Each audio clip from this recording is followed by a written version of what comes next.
What is up, everybody? Welcome to Down the Middle with your host, Max and Los.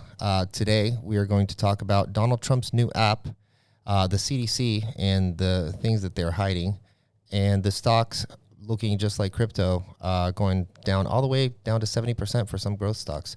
So where do you want to start? Let's start with what we're talking about right now, which is Truth. If you don't know what Truth is, it is the app. It's number one on the App Store right now on social, on iPad or Apple. I'm actually getting it as we speak. Can we talk about, though, like what's most interesting to me, and we were just talking about, is so I'm on, and I haven't even gone to the App Store in a really long time, but yeah, so I don't know top if you free can see apps, it, but top free apps. Truth Social, followed by HBO, and then some dog app. But if on the actual like homepage of my iPhone on the App Store, where it has like top trending apps, it's like now trending top apps right now. If you click into that, we're clicking in, right? Nowhere on here is the Truth app. You have Snapchat, you have TikTok, you have Paramount, you have YouTube, Disney Plus, Tinder, Hulu, Bumble, Twitch, the Calm app, Duolingo. You have like 20 apps on here, and conveniently it's not in there. So I don't know how you can have a section on the home, like it's clearly a curated section then. So the now trending top apps right now is clearly not based on data. It's clearly based on people selecting that, because you can't have, because I think it just came out yesterday. Yesterday. Yeah. So, and we just downloaded it, and like I'm number 500,000 on the waiting list, right? So I'm sure a lot more people have downloaded it than they've even just went in there. So millions of people in 24-hour window. It's the number one free app in the charts. But they're hiding it. It's not considered trending or a top app right now. That makes zero sense. Yeah, it's a form of trying to hide. They don't like the Trumper. They don't like the Trumpster. I've heard that the navigation and the usability right now is not the best thing in the world. It's probably going to be terrible. Yeah. It's probably going to be a terrible app. It blows my mind. Number 3 is Talking Ben the Dog. Like, who is downloading Talking Ben the Dog at the level of, like, it's competing with Snapchat and Facebook? And also, who hasn't downloaded Facebook yet? Like, what? There's 2.5 billion people using this thing, and it's still number 6 is Insta, number 7 is Facebook, and number 9 is Messenger. WhatsApp's number 13. Like, who is not? WhatsApp, I could probably give it to you, some Americans maybe or whatever, but Facebook, like, you should. At this point, I think it's just, I wonder if you can pay, like, low-key. You're like, hey, guys, there's some deals on the bottom here. Because there's no way that it's getting, from what I would say, top apps is the amount of downloads you are getting to put you in the top, right? So you can't be at that level of scale still, like, new people. That means new people are coming into Facebook, and that's just not true. Well, you can if you conveniently get placed on the homepage of the trending apps. Yeah. All the time, 24/7, right? Like, it's definitely, because that first page is 100% now based on what I just saw today, 100% humans, real people deciding what is quote unquote trending. And I'm sure they have no bias at all, and there's no financial incentives at all in their decision to decide what's trending, right? But yeah, it's weird. Like yeah, you're right. I don't know who is downloading Facebook and how many people, like, at the level you need to be downloading it to maintain that top free app slot. Unless there's other metrics. Again, like, I don't know how their algorithm works, but unless there's other metrics in there that are determining, what a top app is. I'd imagine, though, it's just number of downloads and kind of velocity and, like, how quickly those downloads are coming in compared to everybody else on the app. I'm interested to see what happens with Truth Social. Frankly, I'm interested to see how long it stays in the App Store. I don't know if it's going to stay on, stay off, whatever the case is going to be. But if it's anything like, what was the other one? Parler. It shouldn't stay on for too long. It is weird. Like, what I thought the bigger play, and it seems to be, this is at least what Trump and them have said, and now they have Peter Thiel and other people coming out to support them financially and just with their connections and resources. I think because again, you're right. Like, this app, unless they cave and basically try to do exactly what Facebook does, right, in terms of just moderation and all that stuff, which defeats the entire point of having it. Yeah. Unless they do that, then at some point they're going to butt heads with Apple and Alphabet, right? And they're going to deal with compliance issues, and they're going to get the same threats that Parler did. I think they're going to be under a microscope from day one because it's Trump and he's involved, right? Mm-hmm. I think the only solution is you need to build the entire infrastructure. Like, if you really want to have an app that has nobody else has the ability to take it down or put their rules on it, and you can let, people say whatever they want to say on it, right?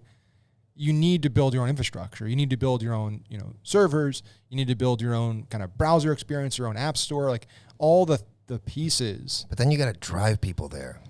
It's not easy. It's like, it's almost impossible, because it's like, let's say you did all that.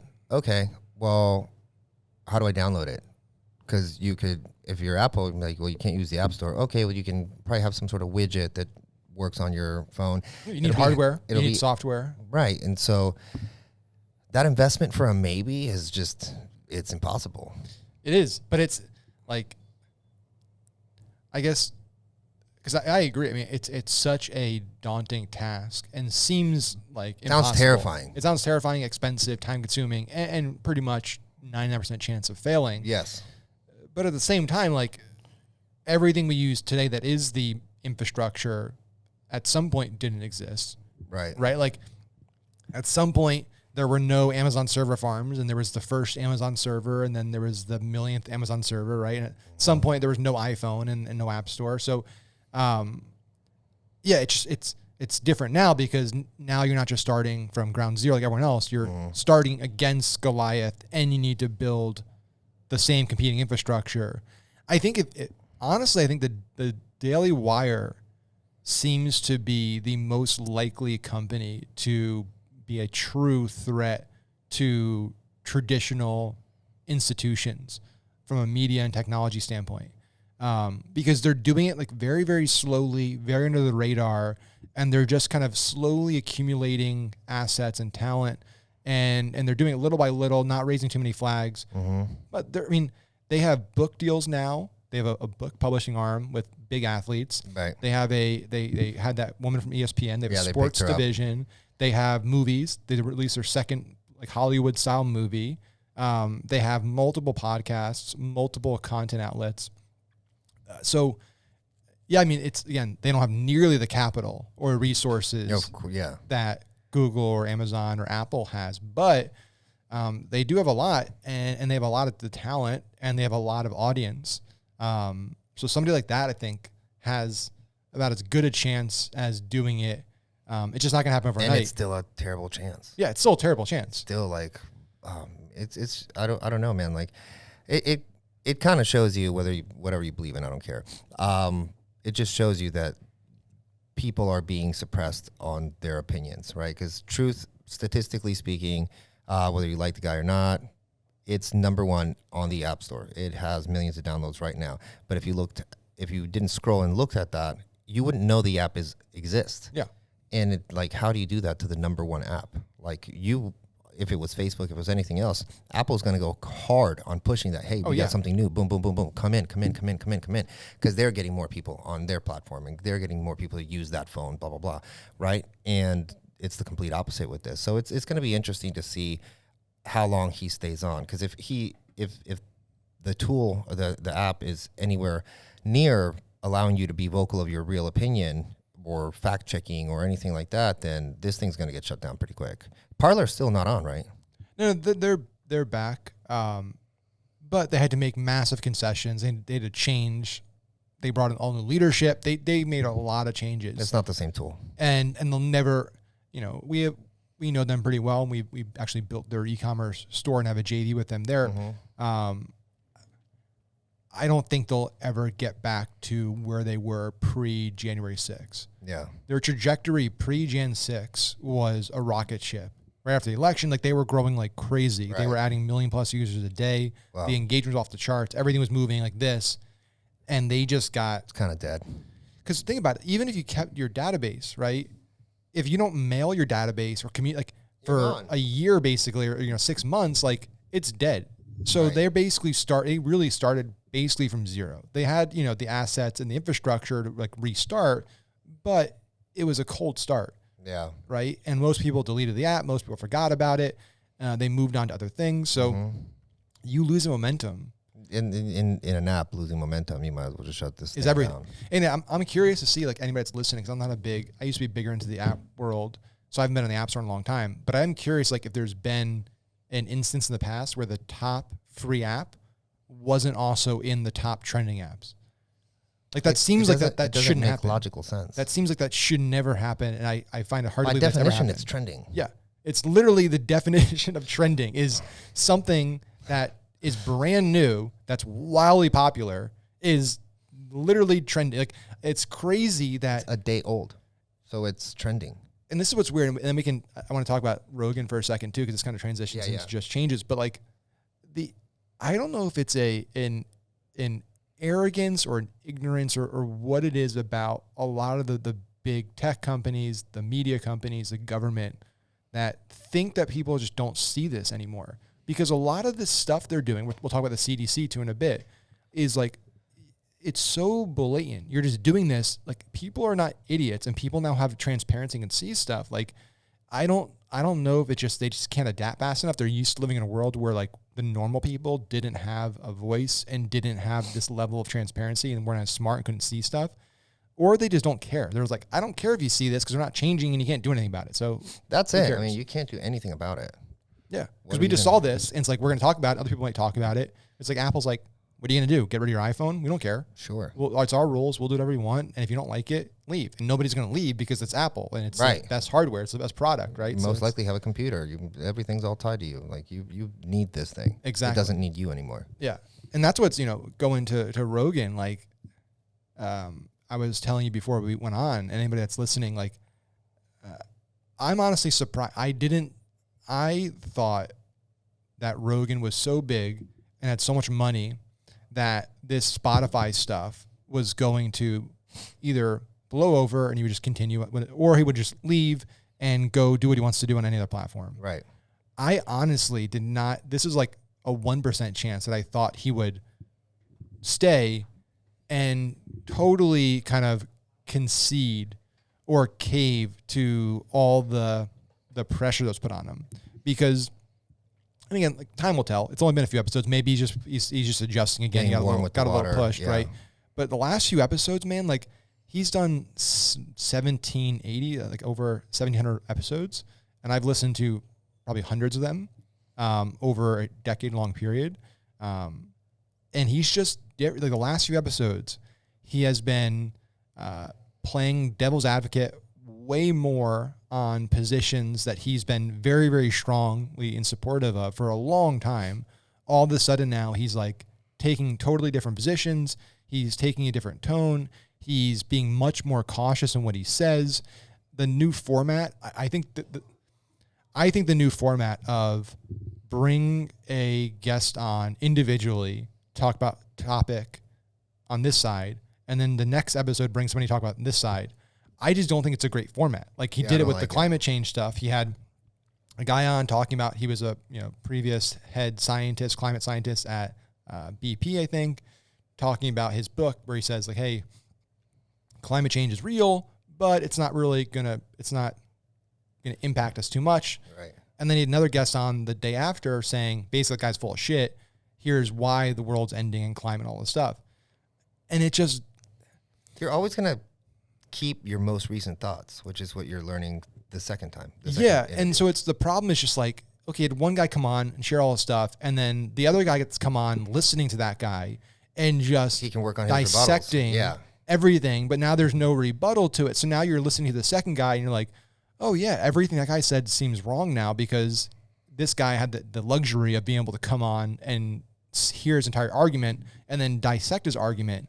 Like, I think what you need to do is have them interview together, have them the same time, and debate, and you be the moderator. Obvious. Yeah, like that's the better format, and I actually like that format. I think that's a great idea. And he's done that in the past. Yeah, but this format, and it clearly was a direct response to the Spotify stuff. I can only imagine though, like, I mean, we're just the level of pressure that you you're bigger than all TV stations, all radio stations, pretty much combined. Yeah. So the level of pressure, emails, text, like big corporate companies, like hitting you, pressuring you, like he's probably like, dude, I wonder if he's even enjoying what he's doing right now. And I wonder if at one day, because he could easily do this, he'd be like, I'm just kind of done, you know, and what would happen there? Because then everything is going back to like, there's no real opinion. But I can't imagine like just what he's personally going through, the stress. He canceled his last UFC. There was just a fight, and he was supposed to be the announcer. He canceled it. He cited like conflict of interest. Dana White was like, there wasn't. He's really honest, right? He's like, you fuckers made him do this. Like, he didn't want to come here. He didn't want to scrutinize all the things that you guys are going to talk to him about, blah, blah, blah. So he said that. That's probably what really happened. There was no conflict of interest. He's known about this fight. I'm sure he gets the fights a year. There's no conflict, dude. It's just, he's probably so freaked out and so like done being under this microscope that he's like, I'm just going to do what people want to do. I don't want to trouble. You know what I mean? Yeah. I mean, again, like I get it, and I don't envy him, and I'm not even angry or upset. I'm going to still continue listening to him. Yeah. Because I still think it's the best stuff out there. I hope it only lasts a little though.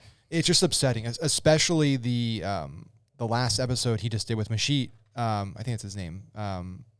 He is just like an amazing guest. He was previously like a Islamist extremist and was in like a terrorist group and then reformed, and like just the guy's an amazing story, and now he's very engaged in politics. And he was talking about all the mandates in the UK and like all the data and the change on COVID and like literally things that Rogan has been saying and pushing for like a year and a half. That's what he was like showing arguments for that, like sharing data for that, supportive of that. And like, it was as if Rogan was like on the total opposite spectrum. And that was weird to me because it's like, it's one thing if your views change, and that's totally fine. Like if your position changes on something because of data, like right.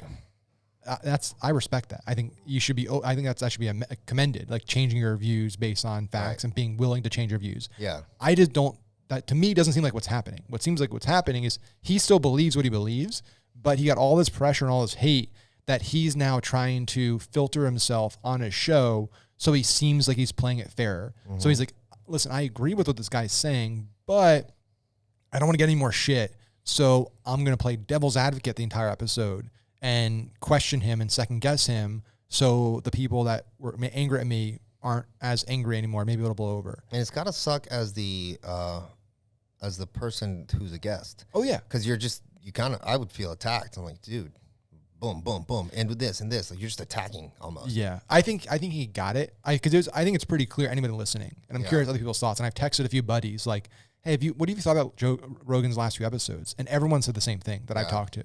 So I think he probably knew what's going on. And I'm sure even I wouldn't be surprised before the episode or after the episode, he was like, listen, I agree with everything you're saying. Like, I got to do this and this and this. I'm going to say these things. Like, I don't really believe it. Like, I wouldn't be surprised about that at all. But hopefully it changes. Hopefully it's short term. Hopefully he just like, once people stop talking about him, he just can go back to doing what he wants to do. We'll see how long that lasts. We'll see how long that and truth lasts. We will keep you guys posted on that. So the other thing is, you were talking about earlier today, the CDC did not report a lot of data. Yeah, so it's coming out that, so I'm just reading some kind of bullets here. So like 2 weeks ago, the Centers for Disease Control and Prevention published data about the effectiveness of boosters against COVID-19.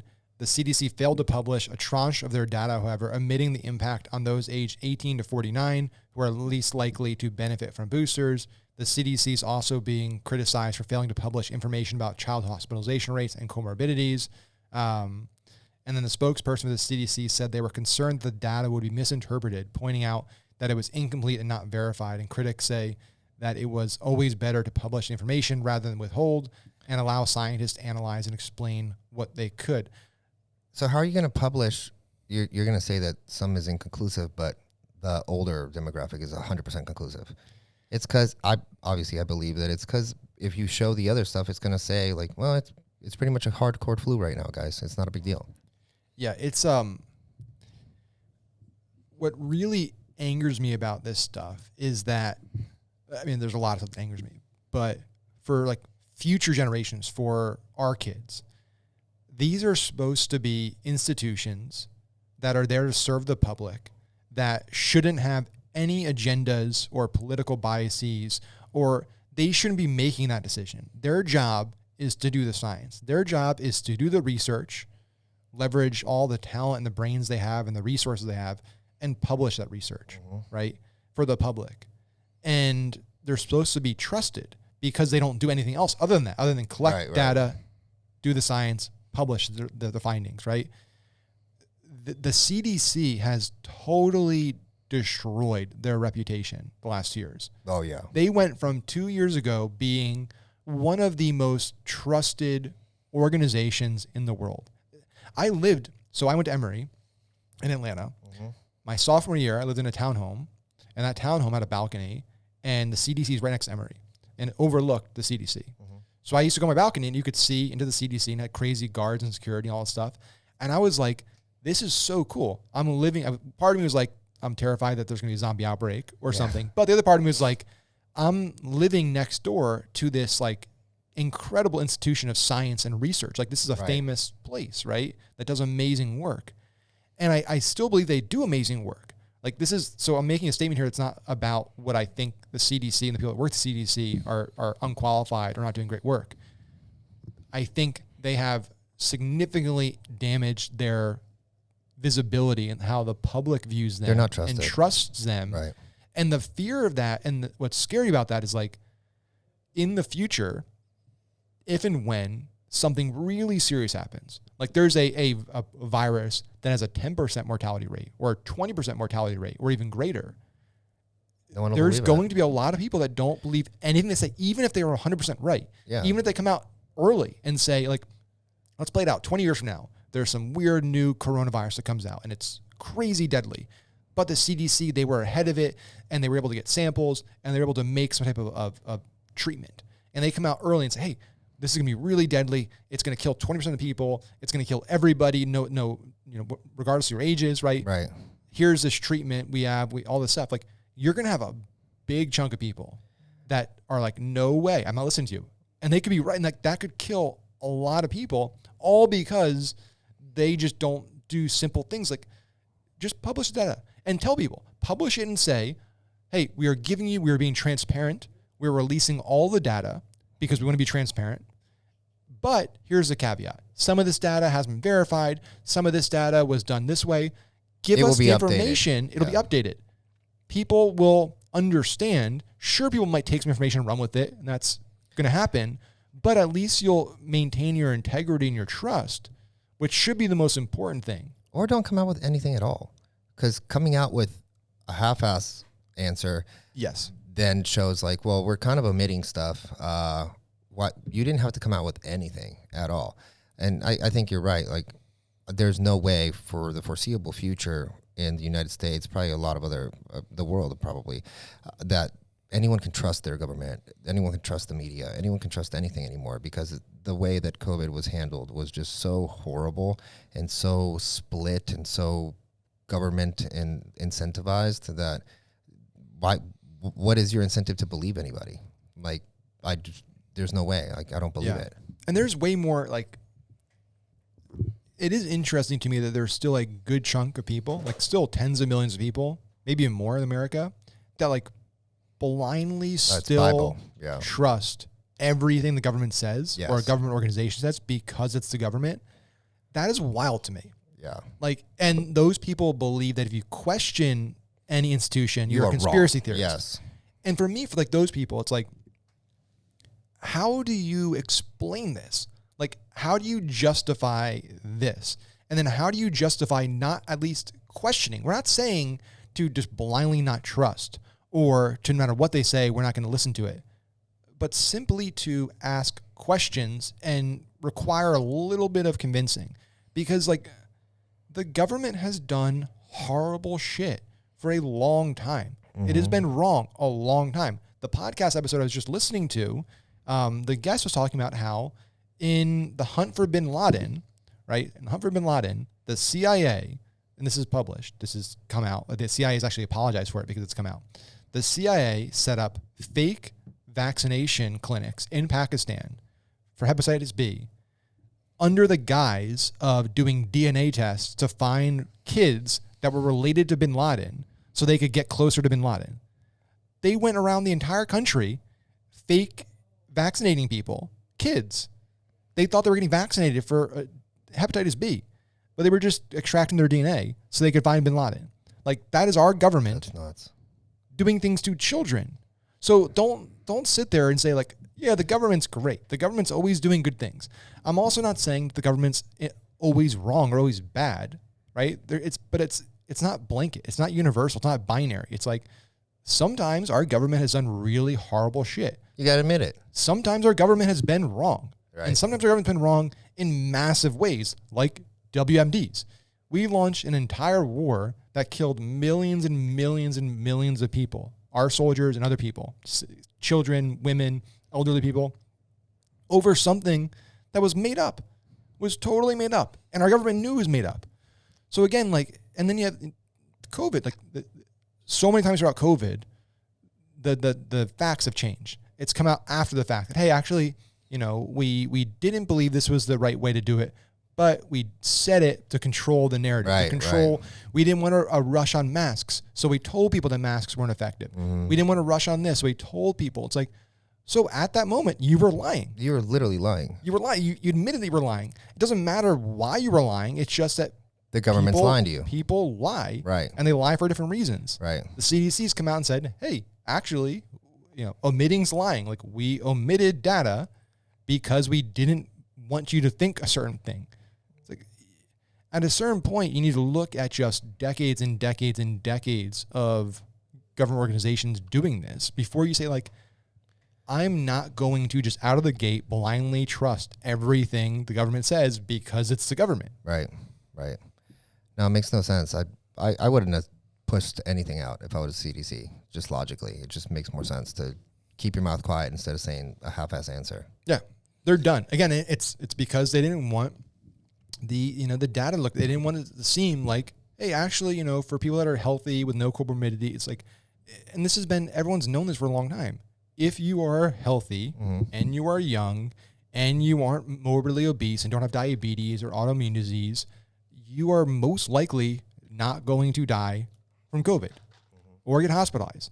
Like, that's been pretty well known by most people for a long time. Right. And so it's like, they just keep trying to put the data out there to show, like, the worst of the worst. We're going to show you just the data for the elderly people and just people that are morbidly obese and just people that have this, and this. And we're going to show data. We're not going to exclude people that, you know, came into the hospital because of COVID versus people that came in, kids especially, that came in because they were sick with, you know, something totally unrelated and had COVID, or because they broke their leg and they have COVID. Like, those are totally different data sets, right? But it's like, it's just, this has been the way that this has been handled for the last 2 years. And I think most people are just totally over it. I think most people have called bullshit. Red, blue, doesn't matter, across the world, right? Canada, UK, US, New Zealand, Australia. Like, most people are just like, we're done with this. Yeah. Like, you guys have been lying to us so much. We're willing to take the risk now. Like, we have the treatments, we have the vaccines, we have, you know, therapies. We know what works, what doesn't work. We know what our risks are, and we're going to live our lives. And we're just done with everything else. Right. So final one that we have today is I saw a tweet by someone who was talking about that they found a bunch of what is it? That basically the tweet was like, I was on Coinbase and I didn't find all these what is it called? Whatever. I'm blanketing on this. But basically the whole tweet was about the stock market, that basically these stocks, the growth stocks especially, everything is down 70%, like normally Bitcoin fluctuating up and down. What's crazy is that it doesn't seem like it's changing much, but what I think is going to start happening soon, and I don't know if people are thinking about this, is if they keep going this way, you're going to start seeing legitimate heavy layoffs, like really, really heavy layoffs. If the market continues to be the way it's going, we're going to start seeing more layoffs, and I'm wondering what's going to happen then. I think that one of the big things that's going to happen is you're going to see a big spurt. Obviously, unemployment is going to be a big thing, but I think you're going to see a lot more people jump into the creator freelancer economy in 2022 moving forward. A lot of people kind of got used to not working 4 days a week, 3 days a week, working from home, all that. Now, they at one point, the employee had the upper hand, right? They're kind of like they were able to make their own decisions. Hey, I want to do this here, blah, blah, blah. Now with all this, I'm sure people are going back to work more. People need to work more. And if things keep going down, trending down, they're going to get a lot of layoffs happening. And I don't think a lot of people are going to, people right now, it's hard to get jobs. Not that they're not available. It's just like people don't want them. So I really think that the next possibly a few years to a decade, we're going to see a humongous spike on freelancers in the creator economy. Yeah, I think it's a combination of you're going to have people that are unable to find work in the field they want to find it anymore, so they're forced to adapt and change, right? And then it's going to be just the continued aging up of, teenagers and young adults. And robotics. This is the world they live in, though, right? But like from the creator side, like this is the world they operate and they live in, so it's like this seems like the path. They saw their grandparents and parents work these shitty jobs and have nothing to show for it. They're like, why would I go do that when I can just go and start a YouTube channel and document my life and potentially make more money doing that? Even if I don't make more money, at least I'll be happier. And it's real. We've seen it grow from nothing to everything that it is, right? Like we've been in the internet game since creators were influencers and whatever. And, probably 4 or 5 years, 6 years ago, some people wanted to be like, oh, I want to be a YouTuber. And we'd probably laugh at them like, oh, dude, you know how hard that is. Now, if people say that, there's a solid chance they can make 6-7 figures doing that. Like it's not uncommon. I've probably met more people that it seems to still weird to me. It kind of feels like they're jobless because they're just affiliates and they create content and they have a cooking show or they have this kind of channel or they talk about crypto or whatever the case. And that's their full-time position. They're like, oh, I'm an influencer. I'm a creator. So I definitely think that if there's ever been a chance to make it in the creator economy, it is definitely now and probably in the foreseeable future. I think it's going to be a huge thing that's going to happen. And I just wonder how that's going to shift spending, consuming, and all that as well, Yeah, it's going to be massive. I think there's this just void of content. Like there's so much more demand for content, so many more mediums for content too. Jesus, of all different formats, and a lot of it can't be filled by traditional media outlets because they're not built to create content for these mediums. So it's just getting filled with younger people that understand it can move really fast. So yeah, I agree. I think a few years ago it might have seemed laughable, like, hey, try something real, right. But nowadays, I think between just podcasting, vlogging, Substack, newsletter, there's so many opportunities to create content, distribute your content, and monetize your content. I think that's the key too. I think there's been a lot more monetization paths opened up in the last 2 to 3 years than I remember when people were talking about this 5+ years ago. When I think a lot of us thought it was a pipe dream. It was there was no real path to making money. It was either you just became so big that your ad revenue made you a lot of money, right, and you got big brand deals, or you did a merch store or something like that. But now there's just so many other ways to build up revenue, right, and income streams that it's definitely been a game changer. And I don't know what it looks like for the rest of the economy. I don't know what it looks like for people that are kind of older and not able to move as fast. They're screwed. It's definitely going to be tough. It's going to be hard. This transformation technologically is going to be very hard for people to reskill. Yeah, I think overall Ray Dalio is so smart, man. He's calling this out so specifically. You guys got to read that book. What is it called? New World Order, I think, or I think it's called The New World Order. He only has 2 books, okay? So it's the second book, the newest book, where he just talks about what's happening, dynasties, trends, where we're at today, and where the changing world order, and where he thinks that we're going in the next few years. It seems that he's going to be spot on. It'll be interesting to see what happens here. But I think a lot of it's crazy because so many things are shifting at the same time. So the government, creators, the economy, the crypto, the stock market, just the right, the left, man, so I've never been alive at a time where everything is going on at once. It's freaking crazy, Yep. Yeah, I think you need to place some bets in the next month or two of where we're going to be in a year, 3 years, 5 years, because I think there'll be some massive transformations. I think 5 years from now, especially 10 years from now, it'll be a lot of what we expect in terms of what's normal will be radically different. I totally agree.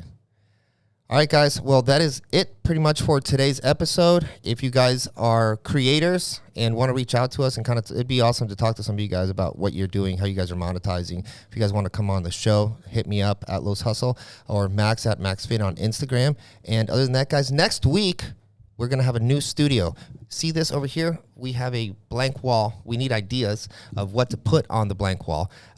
We have some, but the more ideas, the better. But let us know what you guys think of the studio. You're going to see it next week.